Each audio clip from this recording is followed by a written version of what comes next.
Welcome to the Second Reading Podcast from the University of Texas at Austin. The Republicans were in the Democratic Party because there was only one party. So I tell people on a regular basis, there is still a land of opportunity in America. It's called Texas.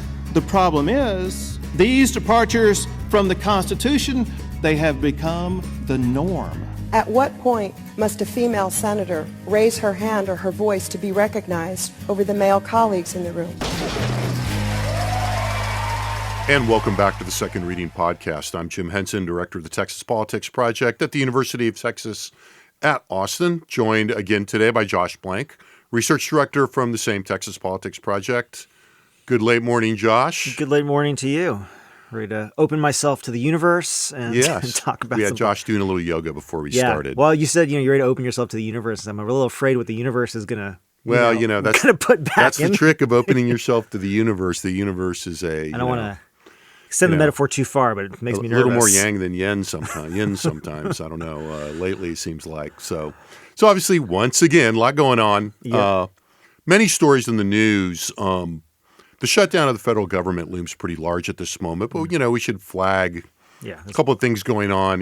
More, somewhat adjacent to our world. So redistricting hearings, and obviously, major story in Texas has receded a little bit as it now grinds through the process. Yeah. But the redistricting hearings are taking place in El Paso. Hearings on motions challenging the new maps being folded into already going proceedings that were already underway on the 2021 maps that had been long delayed by various kinds of factors. I think it's one of those things, if you follow this, like I generally follow this stuff relatively closely. I mean, obviously, more than the average bear, but I mean, this one is like particularly confusing. I mean, just in the sense of the way that the nature of the legal arguments and the movements that people have had to make and the fact that it's getting folded into ongoing case, it's just one of those things where, it's even more, I'm not going to say it's inscrutable, but it's even more challenging to sort of follow exactly who's saying what and why and where in this than it usually is. Yeah, and there's a lot of, sort of the process is folding in on itself in a number of ways here. So,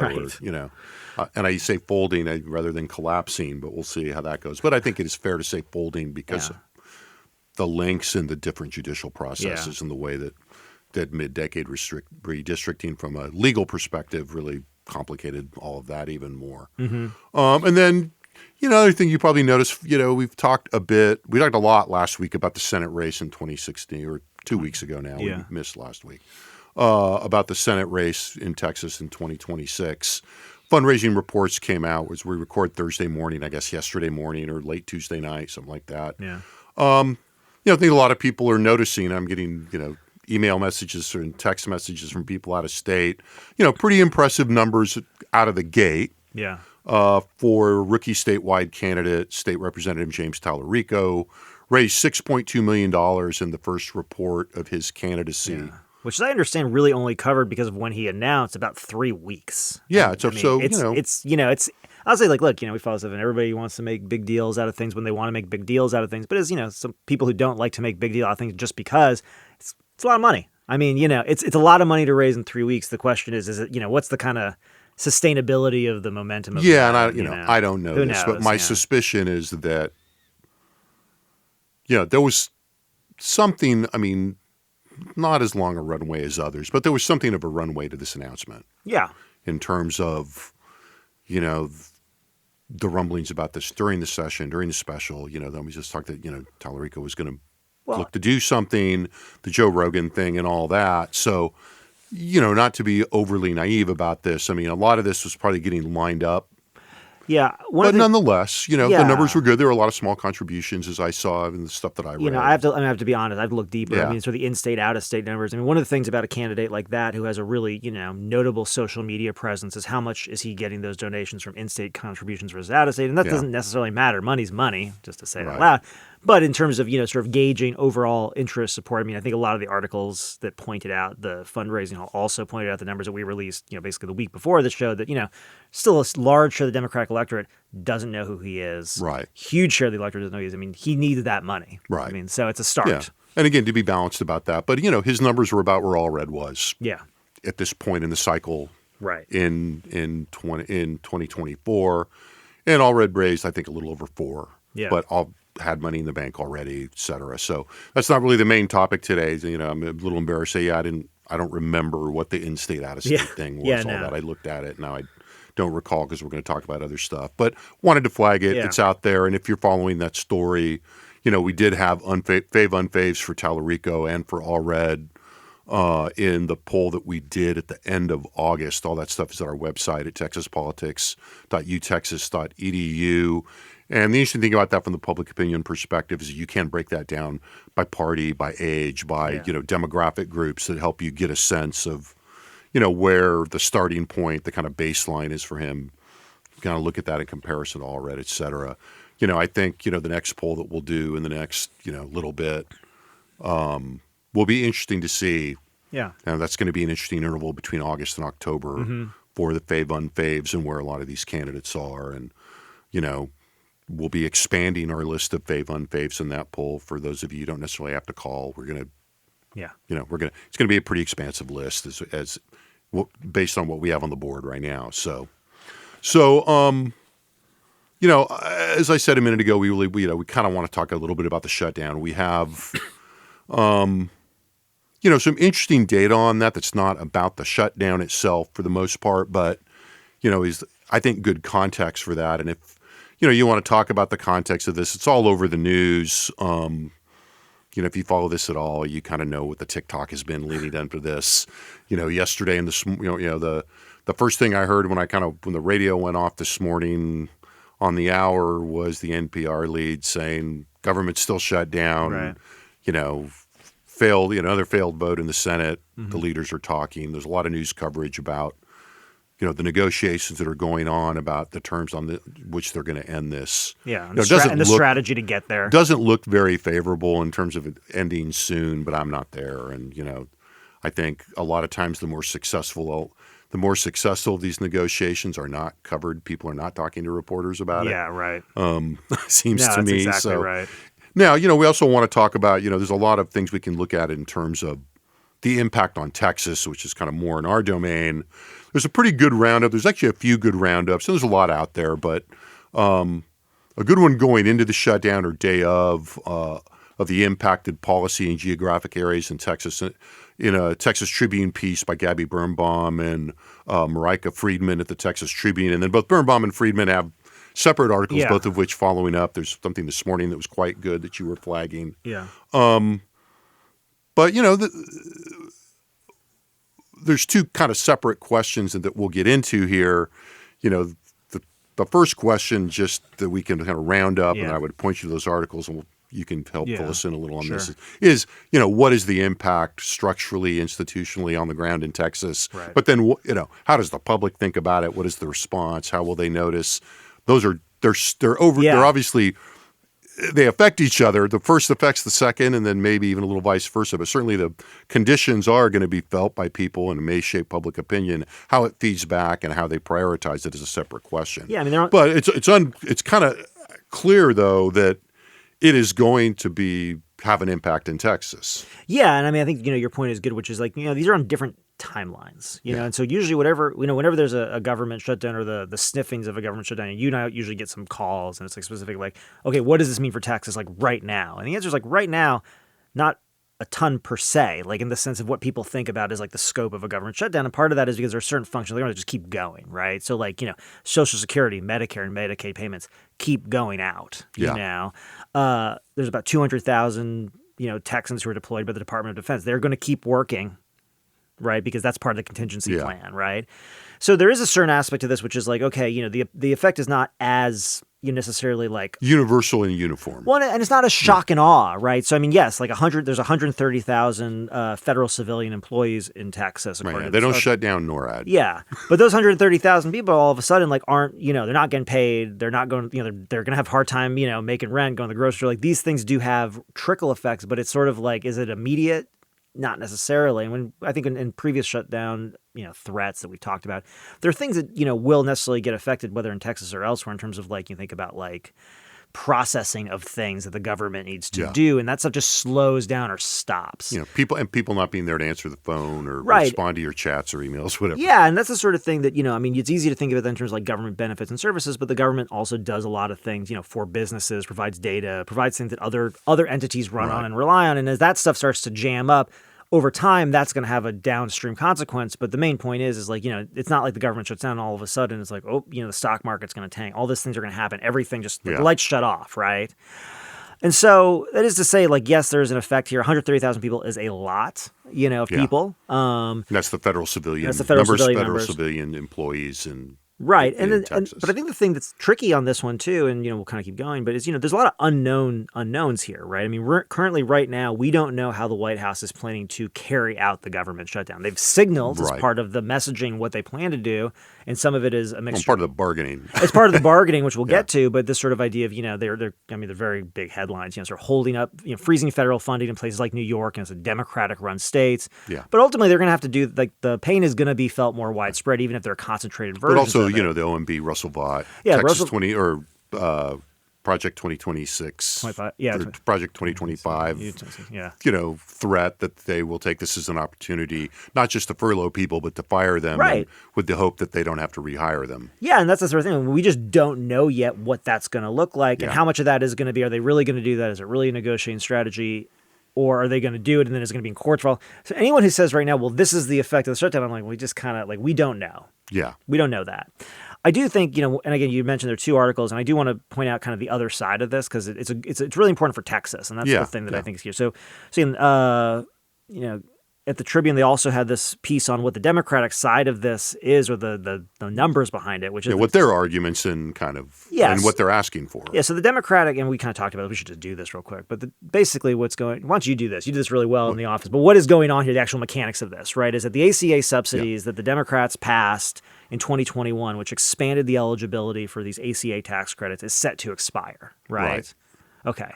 So the idea is that to keep government moving, we can pass a continuing resolution. And if we pass a continuing resolution, which keeps the funding levels essentially more or less where Republicans wanted, there's probably other cuts, I imagine. Yeah. But ultimately, that will allow the cuts to expire, and they're not in the next budget, which means there's no leverage for Democrats to put them back into the next budget. So they're taking this as their chance of having leverage to make sure that those subsidies continue on. That's what they're fighting for. Right. Okay. So there's two pieces of consequences to that. Right. Right. Yeah. Okay. So just to note here why this is actually a really big deal in Texas, and I think this article really gets it. I certainly did not know this until I looked at this article. And Yeah, it's really, we were talking about this in the office. I mean, this is friends, colleagues, political contacts, in the healthcare industry and the health insurance, and had been flagging this. I had somebody kind of pull me aside at a social event, probably 4 or 5 months ago. Anyway, kind of going, hey, by the way, this thing happens.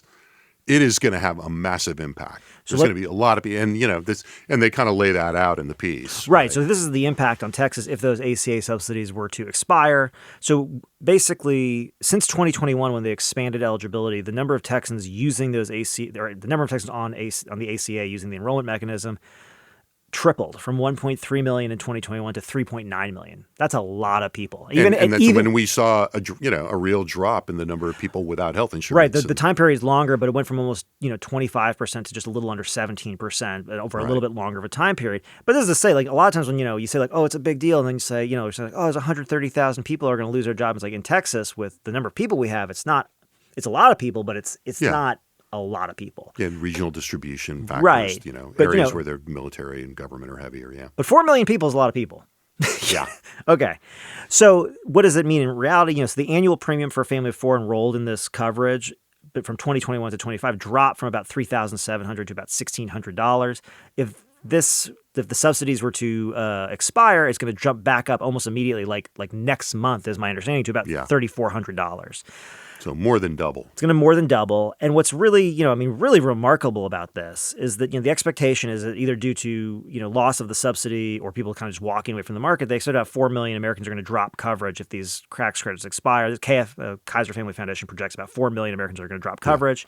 And we're all adults here. We can say Kaiser Family Foundation is, kind of a But as you said, positioned in the healthcare space in a certain way. And I do think that this was kind of a combination of some survey research they did and projections. Yeah, because it's based on use patterns. Almost necessary. But I mean, to your point before, it's like this is not deviating from the view on the ground of people who work in the healthcare space in Texas. Right. This is not. Yeah. So just to make the point, so they expect that about 4 million Americans are going to drop coverage if these credits expire. About 1 million of those are expected to come from Texas. Yeah. A quarter.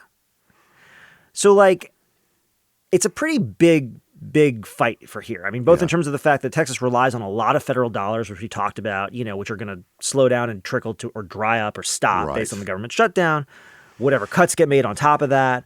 But also, there's this other side to this, which is if they do end up sort of pushing through a continuing resolution, it does mean that 26% of this group of 4 million is going to from Texas is going to probably drop off the rolls. Yeah, our uninsurance rate is going to go back up. And, ultimately what this does raises a host of other issues like, are the rural hospitals in trouble now? Well, I was just going to say it intersects a lot of interesting issues that have been, I use the term too much, kind of percolating out there. Yeah.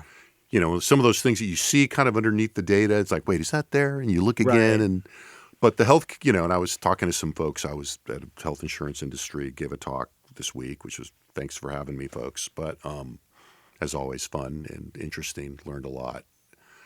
But also, just the sense that in public opinion, healthcare kind of, pokes its head above the hedge and then it kind of goes back down again. But it doesn't really go away. And, it makes you wonder, and again, all the things we talk about, it's a very crowded environment out there. It doesn't move the needle in a lot of the obvious ways, although there are a couple of ways it has that we'll talk about. But it's really out there. But it does the thing with for years and years of this, and we've constantly, you always see this, persistent share of people who highlight the importance of healthcare, who say it's a big problem. And it's funny, one of the arguments, I was reading in all the coverage of this, sort of against the continuation of the subsidies, and some are more or less, reasonable. They're all are what they are. And same thing for the continuation argument. But one of the arguments against it was basically saying, there's too many people on these insurance subsidies who aren't actually filing any claims. And it's kind of like, well, that's kind of what insurance is, right? At the same time, it's kind of like, but you're kind of left with this sort of thing where it's like, well, yeah. And, and there's a lot of policy discussions that I am not qualified to discuss about. Yeah. That have been going on for a long time about preventative care and, public health issues and, et cetera. But the idea that, well, they're not using it, why should they pay for it? Kind of misses the point. Well, it misses the point. I understand what you're saying, and I think that's correct. Well, and I think that's right. It misses the point. But the point is that. But the reason is because not everybody's facing a catastrophic medical situation every year, every other year. They're not facing a medical situation that requires, significant outlay of expenses, whether individually or through one's insurance. But when it does, and when one of those things does come up, it's a big problem for most people. And I think that's part of why, no matter what, we would never expect to see 70% of people saying healthcare is a crisis in American listening. It really was like an insane crisis. Yeah. But the fact that there's always 10 to 15% is a reflection of the fact that when a healthcare crisis comes up, it's a pretty big problem for most people. It becomes, I mean, in our, the artless language of the social sciences, it becomes salient. It becomes very salient very quickly. Yeah, and in a very direct way. Okay, so let's telescope back out. Yeah. We're going to circle back to this a little bit. So let's, you dug something out that was interesting that added to this pile of data that we've got on this, and we should start with that. Yeah. And that's, looking at the views of the impact of reduced federal spending on Texas, which, is a pretty good rough general barometer. And just the background, we had a battery of questions where, we looked, starting, I think, in February was the first time we asked, I think. Maybe April, but in which we say, here's some things that basically the Trump administration was either prominently promising or beginning to implement early in the term, and then ask people, well, how do you think this is going to impact Texas? Yeah, and I mean, just to be exactly what it was, we're asking about, reduction in federal spending, reduction in the federal workforce, the deportation of undocumented immigrants were sort of the main focus here because these were the sort of the marquee policies. We have other questions about tariffs. I think tariffs is on that one too. Yeah, but one of the things that we really wanted to know was, okay, this is going on. You have personal views, but do you think this is going to be good or bad for the state? Right. And for those that are out there going, hey, look, they're not really reducing federal spending. Noted. Yeah, right. They're redistributing. But, we started this battery sort of at the time. We were trying to figure out, this is what, if you think back to what seems like a million years ago in February or Right. even late January, the Trump administration came out of the barrel pretty hot. Yeah. He signed, record number of executive orders on his first day of office. They were clearly moving quickly. It was part of the, the narrative of the early Trump administration. That was part of the, at this point, it was gauging expectations. So let's talk about the federal spending data. Right. So overall, in let's see, what year would we do this? This was June. Yes, this is the June poll. So overall, 36% of Texans thought it would either be very good or somewhat good for Texas to have this reduction in federal spending. 46% said it would either be somewhat bad or very bad, right? 8% said no impact, 10% didn't know, which makes sense. I mean, honestly, we're asking for something a little bit complicated here. But the point is, a plurality of voters that time said, yeah, it's probably going to be bad for Texas. Now, while there's, obviously going to be partisan patterns here, there's some I'd say clear but not necessarily overly symmetrical patterns of partisanship, right? So Democrats were much more likely to see reduced federal spending as a bad thing for the state. Not shocking. Yeah, their negative expectations were significantly more pronounced, though, than the positive expectations of Republicans. And I think that's important. We're trying to figure out what the connection people and that's make. what we mean by not being symmetrical. Yeah, right. So among Republicans, 64% said this would be very good, right? Well, among Democrats, 54% said it would be I'm sorry, no, that's not right. 37% of Republicans said very good, but 64% said would be good. Generally positive. Yeah, so about a little bit more than half of the Republicans who said it would be good said it would be very good. Among Democrats, 80% said it would be bad, with 54%, so a majority of all Democrats saying it would be very bad. Right. Right? In other words, just we can the numbers can be another. Yeah, no, for sure. Democrats were intensely convinced it was going to be bad. Republicans were less intensely convinced it was going to be good. Right, exactly. Yeah. Now, I think the key thing to note here, because again, as you pointed out, this was in a period in which the Trump administration come out of the gate, Doge was firing, they were putting up the website, showing the cuts, right? And it's worth noting that again, 46% who saw the cuts in federal spending as bad in Texas, again, and that was in June. That was a huge increase over April. Only 32% of Texans thought these cuts would be bad for Texas in April, so it went up 14 points. The plurality in April thought these would be good. Yeah. So again, out of the gate, starts out, again, more Texans, 47% compared to 32%, right? Thought these would be good for Texas as opposed to bad for Texas.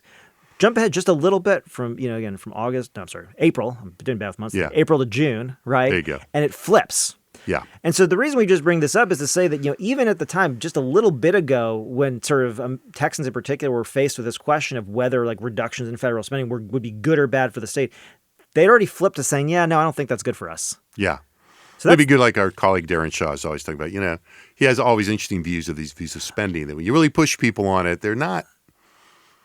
Right. The government spends too much thing is kind of soft. Right, because a lot of things, it's depends on what you're talking about. Spending on what, and that's part of the piece here. So, I think, we'll get into some more discussion late. We can kind of come back to this, but it does raise the question about the political efficacy maybe of the White House's approach to using cuts, sort of retaliatory freezes and cuts and sort of mass layoffs as a strategy to pressure Democrats in the legislature, right? Because if the goal here is to basically in the Congress, right? For our group. Yeah, no. Well, it's the legislative branch. We're teaching American politics. I know we're teaching American politics right now. I'm doing that all the time now. But if the goal here is to attach the shutdown blame to Democrats, this might be challenging because you might be already picking up negative attitudes about these cuts they've already made to government spending. Yeah, this also speaks to the. We also have an impact from that same set of polling on. Results on the impact of Texas of reducing the size of the federal workforce, which is also a piece of this. The numbers are very similar. We won't repeat the numbers. You can find them on the website very easily. So that kind of plays into this, and it does, as a side point, kind of raise the question ultimately, of, who is the prime constituency for this, and where is the, who does the administration, decide is going to be or think is going to be the best audience for this?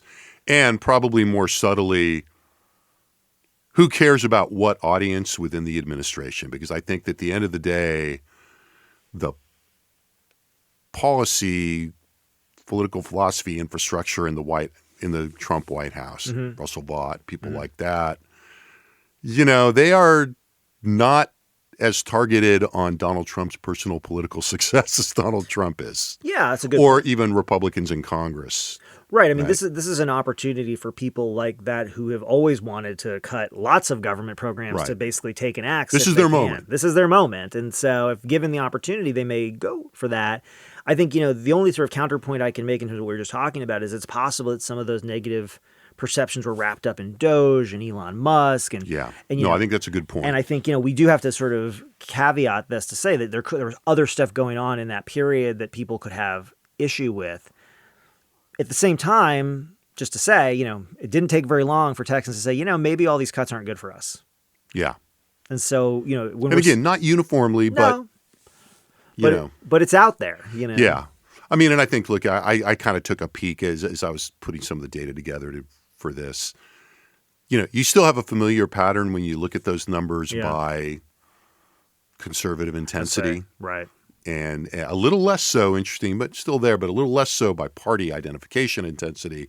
But certainly the conservative intensity is pretty more or less linear here. That is, the more conservative you are, you think of yourself, the more likely you are to go, cut it. Cut them all. Yeah, who cares? There's too many of them. This is going to be good for everybody. Which, again, it shouldn't be shocking. Right. To anybody. Right. So, all right, so let's move on in the data piece then. So other things that we have a little more recent that speak to this, in some ways more not directly to the shutdown, but more directly to the issues that are being promoted here by some members of the administration. It's a pretty good transition from this thing we were just talking about, actually. That is, we've been dining out, really. I mean, I've used them a lot lately and stuff I've been doing on the road in the last few weeks. We had a battery of questions that we've been asking now for, about a year, I think, maybe a little longer. Yeah, actually. Where we ask, we give people, and you've heard us talk about this if you listen to the podcast, give them a set of economic issues and ask them, how concerned are you about that? So, the overall arc of this is, we have all of our general tracking on the economy in which we say, national economy, state economy, personal conditions, better or worse than a year ago, basically. And then after people make those kind of judgments, you say, okay, how about some specific things? How concerned are you about these things? And we have items in there for the national debt and the federal deficit. And they're, fairly high. They kind of define the beginning of the middle of the pack, right? Yeah, that's right. So, just focus on the share of Texans who said that they're very concerned about these economic issues. 47% in August said they were very concerned about the national debt, 44% about the federal budget deficit. That put those two items in terms of we rank order, like the 14 or 12 dozen or so items that we ask about. Those rank those as this fourth and fifth highest on the list in terms of the very concerned. Now, what's above that is still, theme of the podcast 3 weeks ago, I think. It's the cost of housing, prices. The cost of housing, price of consumer goods, but notably, and we'll kind of swing around to this, the cost of healthcare. So, whereas 47% and 44% of the national debt and the federal budget deficit were very concerning to them, 64% said the same about, the price of food and consumer goods, 56% about the cost of housing, but 63% about the cost of healthcare, about the same as food. Right, which has been a big issue, and I think there's some recent data just came out. I think I saw it in the Axios. I was talking about the sort of the price of like the grocery basket thing. People's perceptions about like the basically their money's not going far enough. Yeah, it was the Axios vibes poll. Yeah, it was their vibes. Which it seems to me like branding. Are we done with that? Branding derived in 2022, but it feels like it. We like our friends at Axios. So. But what's also interesting here too, and I think this is a really important point in this whole discussion, is when we look at those attitudes about concern broken down by partisanship. Right. Now, not surprisingly, we see a lot. And again, focused on the deficit. Right, on the deficit. Well, a little bit. I was going to say, so if we look at just Republican attitudes, the number one concern in terms of very concerned was it was the cost of healthcare. Ooh, shocker, sorry. Yeah. Second was the national debt. It was at 48%. So we'll say those are statistically indistinguishable. At 41% was the federal budget deficit. Yeah. So this is just to say, what's interesting here, just as a point out, is that while essentially this is a little bit of a fight that's sort of settling on government spending and healthcare spending. When you ask Republicans, what are you concerned about when we look at these different sort of issues in the economy? The two things that rise to the top are actually the national debt and the cost of healthcare. Yeah. And the national debt, we should say, is tied with price of consumer goods. Yeah, right? Yeah, I think that's right. Which is interesting, right? And it's about what the struggle here is, and then federal budget deficit is just a little bit below that, right? I think, after the tie for second place. So, yeah, and I think the other element that I think is interesting when you look at the partisan structure and you throw Democrats in the mix there is that, Democrats also register, concern about the deficit. Right. Even though they're also, more concerned about budget cuts. And this is a common talking point, among non-Democrats, like, Democrats want it both ways. Right. But I think, I wish, I haven't looked at the trend data, and I'd want to look at the trend data over a longer period of time, actually. But I think it's pretty striking that actually the overall levels of concern about the deficit are pretty similar. Mm-hmm. And in the August poll, Democratic concern was slightly more intense than Republicans, right? 46% very concerned, 41%. 46% of Democrats very concerned versus 41% of Republicans. Now, for a subgroup, that's not a very big difference. Yep. Fair enough to say, but it is kind of clearly a gap in one direction. I need to look at the trend data there more. And also, with Republicans running the federal government, that's going to be a big piece of that. This is where I wish if we had been asking this set of questions for a longer time period, what you'd obviously want to be able to do is sort of, look across the different administrations and see, look, I don't think it would take I don't need to look at a bunch of public opinion. I'm putting my hands to my temple. I'm doing the thing, but it's like, I don't need to read into the tea leaves to say, it's probably the case that when Democratic administrations have been in office, Republicans have expressed more concern about the deficit and the debt.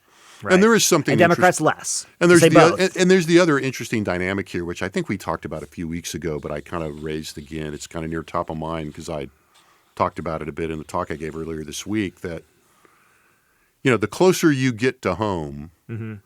In other words, when you go from evaluations of the national economy, evaluations of the state economy, evaluations of household, the partisanship effects get a little different as you get closer, right? So, for example, the Republican assessments of whether the economy is improved or economic conditions have improved or not over the last year get less positive as you go from national to Texas to my personal conditions. Right. And they don't get necessarily a lot more negative. They get a little more static. Yeah, exactly. Right. Yeah. And so less positive and a little more, it's about the same. The national economy is doing great. I'm doing the same. Yeah. Which is an interesting thing. Yeah. Right. So that's, gives us some sense of, we talked about where, you kind of alluded to, not to put words in your mouth, Republicans may be overplaying their hand a little bit in terms of we're just going to go and start firing people or cutting costs, and Republicans, Texans, maybe not so much. On the other hand, Democrats have to be, I think, a little careful that they do have a big part of their constituency saying, I am kind of worried about these big structural economic problems in the country. Now, the salience numbers, et cetera, mean that they, I don't want to overplay that. Yeah. But it is interesting that, it's not, and part of this is just dispelling, the obvious partisan combat of, Republican opinion leaders saying, Democrats, they just want to spend. Yeah. And that's been part of the national messaging in response to the Democratic emphasis on restoring the healthcare cuts. Yeah, it's funny. It doesn't matter. I'm just saying out loud, but it's funny saying it out loud. It's challenging to say all these Democrats want to do is spend, and we just want them to pass the continuing resolution that would keep spending where it is. Right. Yeah. Which is okay. This is where it gets into the whole messaging and the framing piece of this, which I think is sort of. And there's no lack of, disingenuity in some context. No, not at all. I'm not indulging in both sidism. Look, the cuts, as we've said, the cuts in healthcare are real cuts in healthcare. Yeah. And are going to have a real, impact. Right. There's no two ways about that. Right. No, that's right. But nonetheless, in policy terms, Democratic framing is focused mostly on healthcare so far. Yeah. And we were having a conversation on the phone yesterday. It's like, for now. Yeah, for now. And that's part of we'll come back to that. That's part of the Democratic challenge in all this. Right. And to a lesser extent on, the Trump administration exerting its will over Congress. Right. With the cooperation of congressional Republicans, which, I think to some degree has the virtue of being true. Right. And this issue that we've talked about in here, and we've been talking about in our teaching lately, the use of rescissions and executive orders to override congressionally authorized spending. And it is interesting that the Democrats are leaning in the healthcare direction more and more, but this other institutional argument is still that's the other big out thing there. But we do know that the share of those that are very concerned about healthcare costs, as you said, was second only to concern about prices. Right, and this is clearly this is a vulnerable spot for him.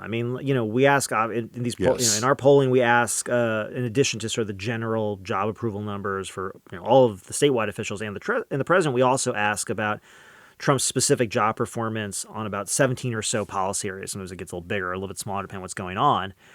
And Trump's worst ratings were on healthcare. Yeah, and that's not new. That's not new, and it's at or near the bottom pretty consistently. And again, we've only done a few of these because guys haven't been in office again that long. Right, but it's notable because look, overall, only 27% of Texans approved of the job he's doing on healthcare, 49% disapproved. And that is low. That is very low. Look, this is for all intents and purposes, until it's not. This is a Republican state. Yeah. So 27-49 is not good.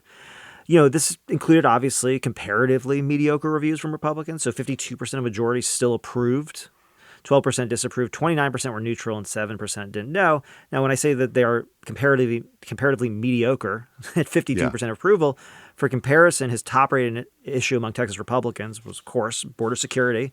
90% approved there. Yeah. So, there's a lot of room between 52 and 90 is what we could say. It's not that his constituents are unpleasable. No. Right. No. Right. I think they're willing to give him the benefit of the doubt on things. Well, I think you were making that point about the Democratic messaging being on healthcare, and to a lesser extent, the Trump administration exerting its will in Congress, and that to me picks up on the other big sort of thing we've seen in public opinion recently, which is Democratic attitudes coalescing around sort of a focus on Trump. Yeah. And we see that in the most important problem state of the country, most important problem state in the state. So for Democrats, you're saying this about the Trump administration and who they're trying to speak to and satisfy, but it's the same question for the Democrats here, which is they're also in an election year. They're also going into primaries. That's a big part of the Schumer discussion right now. And, they're looking at this and they're going, look, people are concerned about healthcare. Our people are concerned about healthcare.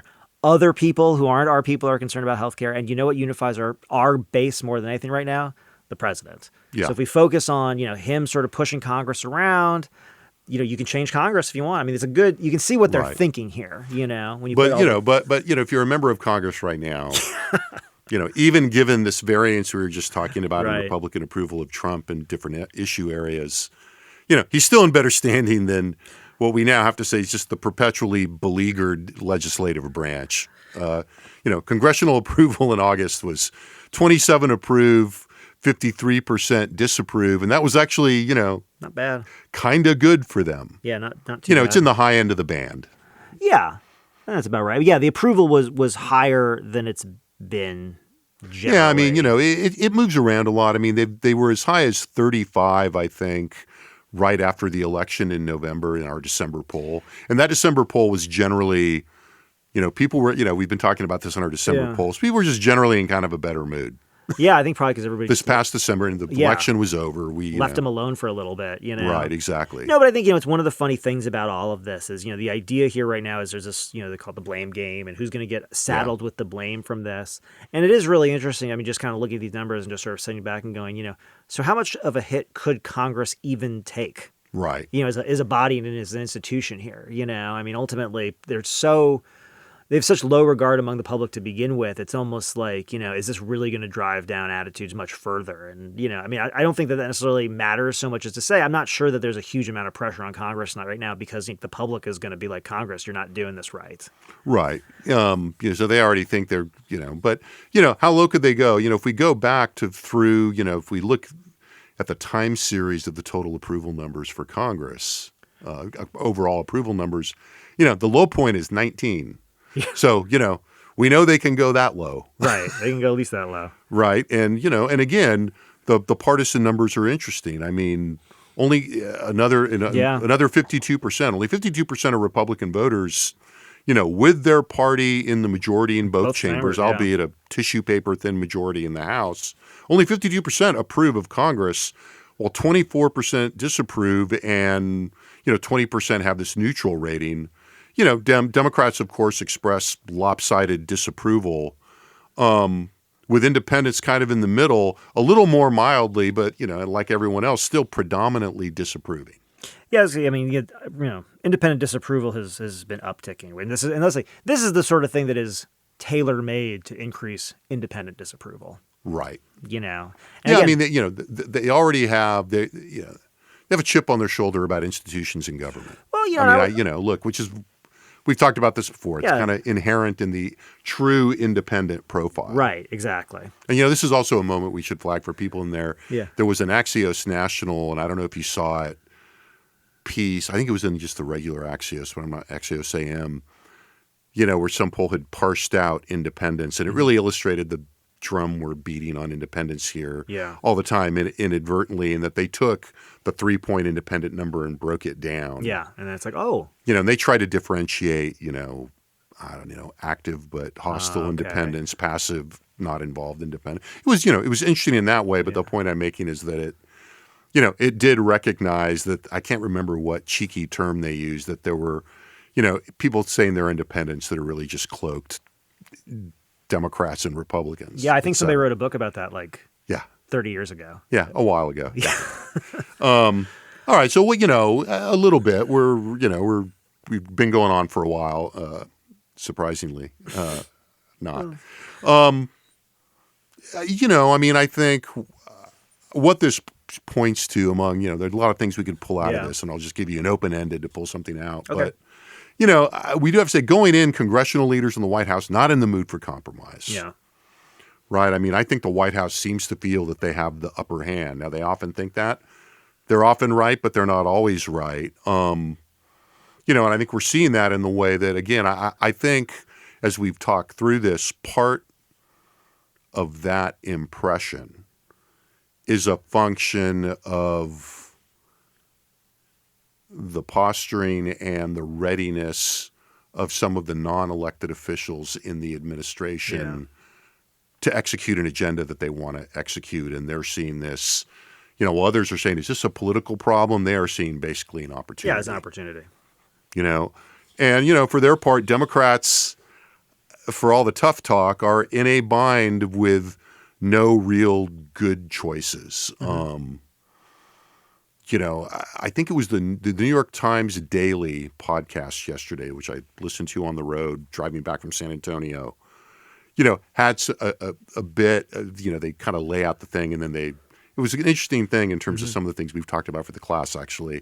That the first part of the podcast is them in the studio, and then the second half, or maybe 1/3, 2/3, is them walking around Congress at different parts of the day as the shutdown was happening, talking to people. And they talked to Schumer, and Schumer is almost, to my mind, that is, Democratic Minority Leader Chuck Schumer in the Senate, was almost too frank in that way that Schumer can be about where the advantages and the disadvantages were. But, they're saying, look, in March, we decided to go along with the CR because it seemed like it was the right thing to do at the time. Yeah. And we were worried that they would go in and they would, do all these things. Well, now they've shown that they will do this anyway. And by these things, indiscriminate firing, this kind of speaks to this legislative executive branch piece from a partisan, from a Democratic perspective. It goes, and now we are not going to go along with it, and it's the right thing to do now. And we have leverage. He actually, and that's a close paraphrase. He used the term leverage. I was like, hey. Chuck, you're not like talking to guys off the record. They're recording this. But nonetheless, it speaks to where they are in terms of him, I think, if you give him some credit, thinking about what his audience is. But, to my mind, there's so much uncertainty because of the fact that there are people in the Trump administration who are who are not going to back down based on the political calculations that will sometimes drive these things. They're just going to execute. Well, I think the question then becomes, does that, what does that execution do? So to me, let me just say real quick, setting aside whether or not, there's a deal to be made in the next, 24, 48, whatever number of hours, there's just something going on behind the scenes that we just can't know about. And let's say this, extends out for some period of time, it's hard for me not to feel like the thing that makes this move is the idea that the public has settled on who to blame, and which is what is a huge part of this. Right. And so I guess what I don't know is, yes, those administration officials are taking this as an opportunity to push forward on these goals.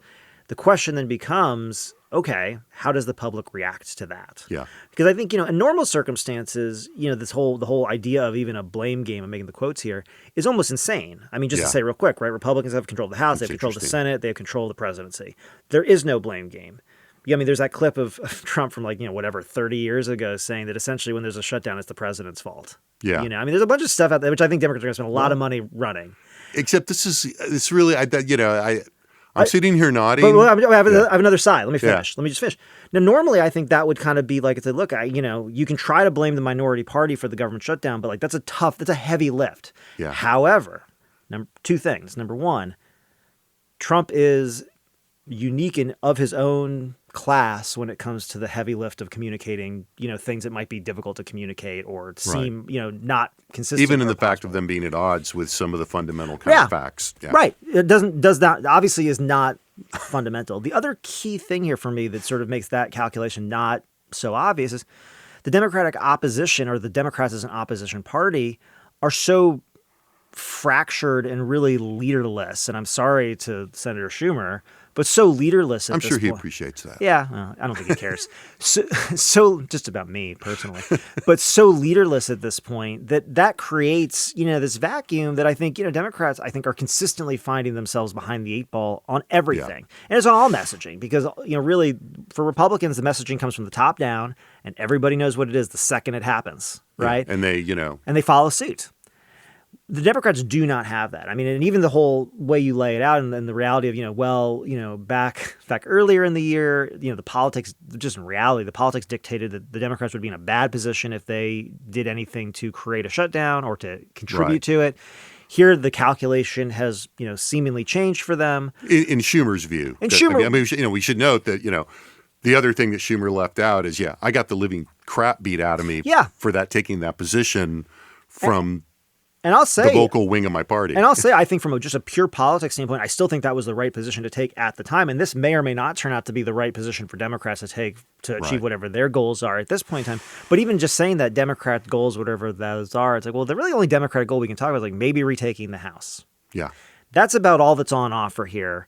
And I think there is something about the strategy and the focus on healthcare cuts, loss of subsidies, especially given the nature of the way that the party, coalition is changing. I mean, we just talked about here in Texas, right? I mean, this is a very much a majority Republican congressional delegation. If they succeed in creating more seats that should be Republican, I mean, look, ultimately, they're going to have to explain these healthcare cuts if they happen. Right. And as Democrats are going to try to make them, but that's a very disaggregated effort.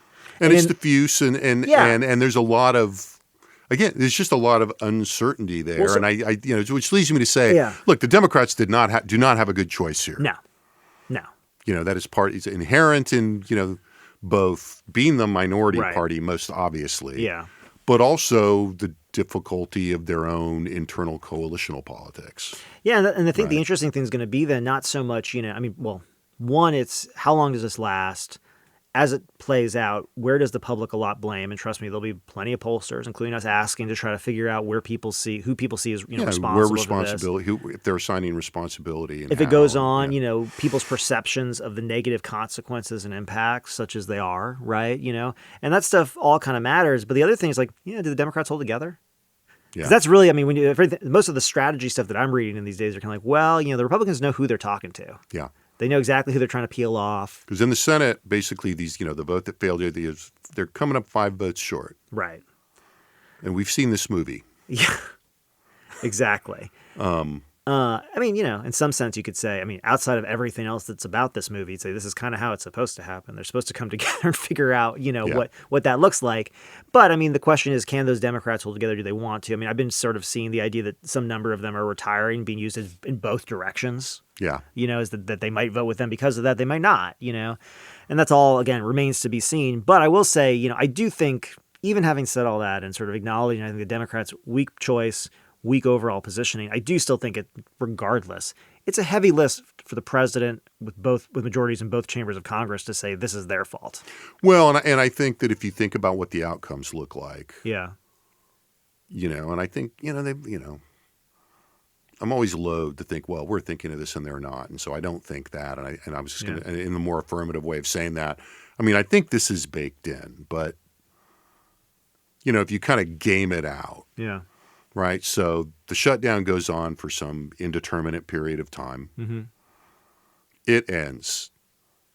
Just setting aside the fact that, something catastrophic happens or some external event intervenes to aggravate the conditions of the shutdown or not. And, Yeah.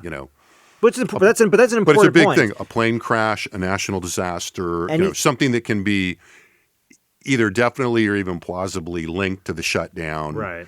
It raises the stakes for both sides, changes the incentives for Yeah. negotiating something, Yeah. et cetera. But, to your point, one could argue, I think, that, okay, shutdown ends, the Democrats essentially lose. Yeah. They weaken it, they weaken in the Senate or they make a bad deal or whatever, and the health care cuts happen anyway. Then they get to argue, well, look, we fought this. And then if there is a political backlash, if people do feel the health care cuts and it's not that's not diluted or distracted away from by something else, then that kind of helps in terms of an anti-incumbent argument. Yeah. That's right. Right, in the fall. Yeah. And, it's easy for us to be focused on the primaries right now. But, in the fall elections, what we're talking about by then maybe that does help. And so it becomes reinforcing to the traditional expected dynamic in this configuration of the president's out party gaining seats. Yeah. The out party gaining seats in the midterms, the president not on the ballot. If they do succeed in restoring the health care cuts, well, then they get to campaign on doing that. Yeah. Now, some Republicans by the time of the general election, everybody will be campaigning on that. Yeah. Again, whatever the truth of the matter doesn't really matter. It's irrelevant at that point. And so there is kind of a, if you look at it that way, unless they just kind of blow it in some big way, Yeah. there is some advantage to be gained in this context by Democrats. Yeah. And I think, look, an important caveat that you raised there is the fact the election's a long ways away. All kinds of, yeah. I mean, so let's just, everybody, it's like this is sort of the nature of this. Everybody's got to take a deep breath and go, okay, wait a minute. So when is the election? No, the candidate filing deadline. Yeah. Is not we don't even know everybody's running to recap some of our months points away from a couple of weeks now. ago. Yeah. And so the idea that, there's a couple things. One is just a general thing, which is to say, look, this is a long ways away. A lot's going to happen in between now and then. And then another thing that I think, I'm interested in, you're probably interested in, even though we haven't talked about this directly, is, the way that attention is distributed these days is interesting. I was reading something somewhere kind of talking about, sort of a lot of the new sort of AI video technology and stuff, and it was talking about, sort of the attention economy, right? Yeah. And how all these sort of different kinds of businesses and entities are propping up basically just to keep your eyeballs, ears, whatever, attention to whatever their platform of choice is with whatever it is that is going to keep you there, real, made up, whatever. That's an interesting thing of itself, whatever, but I think it is also speaks to the fact that we do notice that these things that were big political stories, it's like, well, is it a big story? Now, some of that might just be the volume, right? There's so many things going on. How do you pay attention to what, So I think that's one piece of this. But the other piece is and we talked about it a couple times, I think Trump has the effect of polarizing attention where some people are in everything. They're reading everything every day. They want to know about every move, every time the court says something or whatever, or they want to see what he succeeded on or they want to see what's moving forward, or what the next executive order is, or how he's pushing on the colleges or whatever, right? And then some people are just like, screw this. I am out. Not good for my mental health. Not good for my mental health. Yeah. And I think the people who are more all in, honestly, and maybe unfortunately, are the people who already have pretty strong views. Yeah. Yeah. So none of this is likely to really, Those are mutually reinforcing habits. Yeah, exactly. And so, yeah. and so what you're left with is, the people who might be most, potentially persuadable by whatever facts they determine to be in evidence that define the situation and others, they're probably the people least likely to be paying attention to this stuff in a way. And that's something just to say, that's actually in some ways that's new, in terms of just the intensity of it because of all these other things, but also totally normal because the election is going to be next fall, there's going to be a lot of campaigns. There's going to be tons and tons of money spent to get on those same platforms that people are looking at and to put, information in front of them. But it's not right now. Yeah. At what point do people who don't normally pay attention to this start paying attention? So they're getting exposed. And then when they do, where are we in the trajectory of this? And what is it that makes an impression. Yeah, I mean, it's a weird way to kind of end this, but it's almost like, so maybe none of this matters. I mean, not like it doesn't. I'm just joking. Right. I'm just joking. But I mean, in the political sense, in the sense of the trajectory of the overall arc that we're on right now, and heading towards the next election cycle and all that, this may be a big story. It may be a blip. Yeah, and look, I mean, it's a little like, to beat another dead horse, what we've been saying about Senate polling and the Senate race. It's not that, it's easy for us to kind of go, it doesn't really matter. It's not going to resemble the outcome. I mean, look, it matters. It tells you something. But, it's not – other things are going to matter more probably later on, and there's just very little way of knowing exactly what that is, either in that race, but especially in terms of what we're talking about.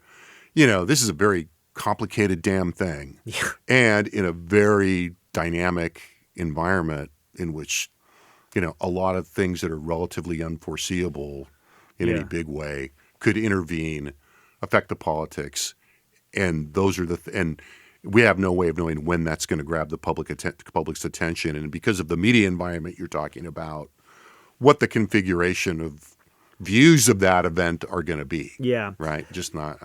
One other thing I just want to. I think we're about closing out here. I mean, one other thought I was just thinking here about this whole thing, and just sort of sitting here. I was like, thinking back over the last, decade or two, have the Democrats really benefited from focusing on healthcare? Yeah. And it's not to say it's not an important issue. It's not to say that, we don't see like actual policy changes. We're talking about like right now, the uninsurance rate in Texas is down dramatically, obviously. And it's not because Texas expanded Medicaid. And part of the reason we have so many people, using these subsidies is because we didn't. So like there are real consequences here. So I don't want to discount that. But when you think about, the politics of healthcare and what we talk about, there's this persistent share of people who say healthcare is the most powerful in the country, but it's never more than like 15%. That's like it's usually about 10%, right? People raise issues about the system, pretty consistently, but it's a very, it's one of those things where I'd say it's almost too specific. It's what it's kind of, that's a different way of it's not specific, but it's almost too specific. What I was saying earlier, this idea, this thing, it's bubbling under, but you can't.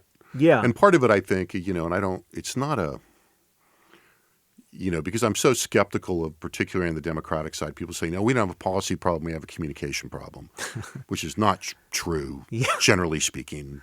I mean, or, even focusing on those two things misses some bigger problems, but we'll set that aside. But I do think that, if you look at healthcare and healthcare costs, and healthcare insurance is one bucket of things, or one little pool, because of the metaphor of buckets won't carry over. And then you look at this other pool of shifting discourse around public health and vaccines and, the role of government in promoting public health. Yeah. There's something there that seems to me to be maybe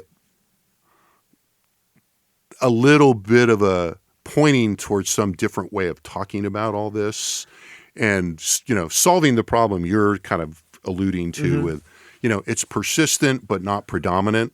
Well, it's just, I mean, and I don't know what to do with that as I'm sitting here thinking in real time, but there's something there. That's why I went with pools instead of buckets. Let me throw something out in real time just to, leave this on a thinking point maybe for people, But I mean, it struck me in some of these articles, again, looking at some of the Republican arguments against the continuation of the tax cuts. I mean, one of the big arguments that comes out is like, well, we shouldn't be subsidizing these healthcare companies.